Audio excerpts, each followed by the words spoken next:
because people that want to set up like in crypto, what are they going to do? Okay, like they know nothing about crypto in a couple of years, they want to get in, and there's only option is to get a ETF for Bitcoin and Ethereum. They're the largest market caps. They're considered the lowest risks. They're consistently up. On average, they don't have as big a drawdowns as these other cryptos that move more extreme. They have the regulation like nailed down. They're already been designated as commodities, right? They already have all the regulation in place. Way more like normie money is going to just buy those ETFs. Like it's just so yeah. Anyway. There's some spooky shit going on right now with like Ethereum, which is one of the reasons why I think it's going to pump. But just because it pumps does not mean gas fees get better. Okay, just FYI. So if you guys have a lot of hex stakes and stuff or something, stock up on Ethereum right now. Literally, like I'm telling you right now, like stock up on Ethereum. Make sure you have 1 or 2 ETH if you can swing it on every wallet you're using just for fucking shits and giggles. Because here's what's happening. Like JP Morgan is basically secretly buying Consensus and they're buying MetaMask. Bruh.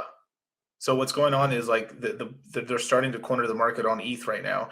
And like this has been this whole thing that we see what happened with Andre and a bunch of these guys and Daniele and stuff.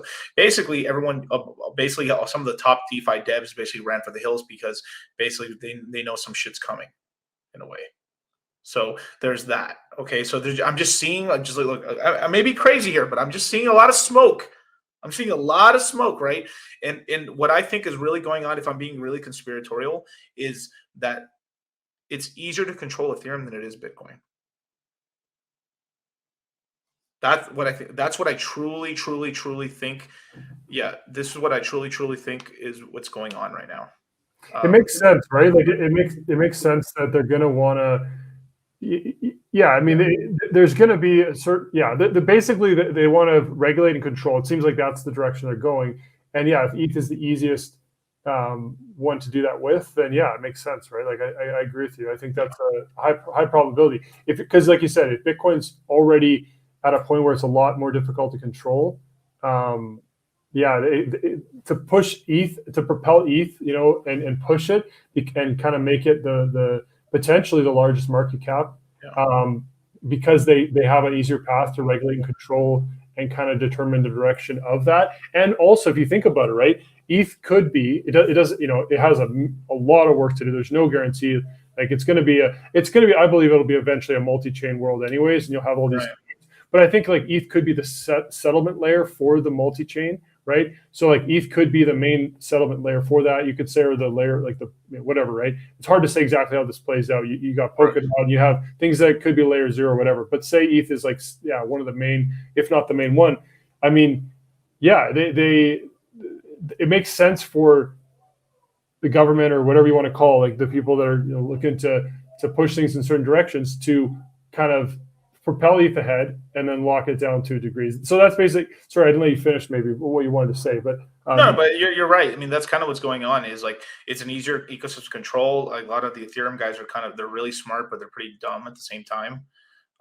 The Bitcoiners are even dumber, but their shit's so locked down that it's like they can't, like even if they convinced all the dum-dums, they can't get they can't get enough hash power to fucking really even change anything with that full out revolt, because it's so archaic. It's sort of the same thing when Martin Luther basically converted the Bible from like Latin over to Italian, and everyone's like, what the fuck, that's what the Bible actually says. And then now nobody can change it because it's like it's going against the word of God at that moment, right? Where like the fucking the people in the back who were running the religion were like changing it every 40 years and adding shit to the Bible and changing shit, but because people didn't know Latin, they got away with it until like everyone could read it, and then they're like, fuck, we're stuck how it is. But that's what I think is going on with Bitcoin, where that's why they can't, because if they change anything on Bitcoin, fucking people would have a heart attack. Like they would be like, fuck this shit, this is not real. And then you actually would probably have like a real, like it would kill the whole market in a way. It would really hurt the market. Where like Ethereum always changes around here and there. So it's like things like, and it's the way it sort of is. So it is easier to control in terms of like the big two, right? So that's kind of why I think that's going on. But once these upgrades happen on Ethereum, you'll end up having it becomes much more attractive as an institutional asset, because why not hold an asset Like in terms of, because really in terms of like what institutions can, there's really only two coins that they can invest in large amounts of money, just Ethereum and BTC, in terms of just like the volume of money, right? So if you're investing, they can now invest into Ethereum. Like, why not? This thing's deflationary, and I get a 5% yield on it.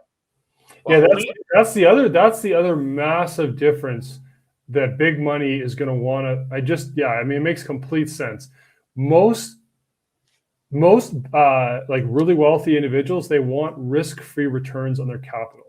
They look for the safest risk-free rate returns on their capital.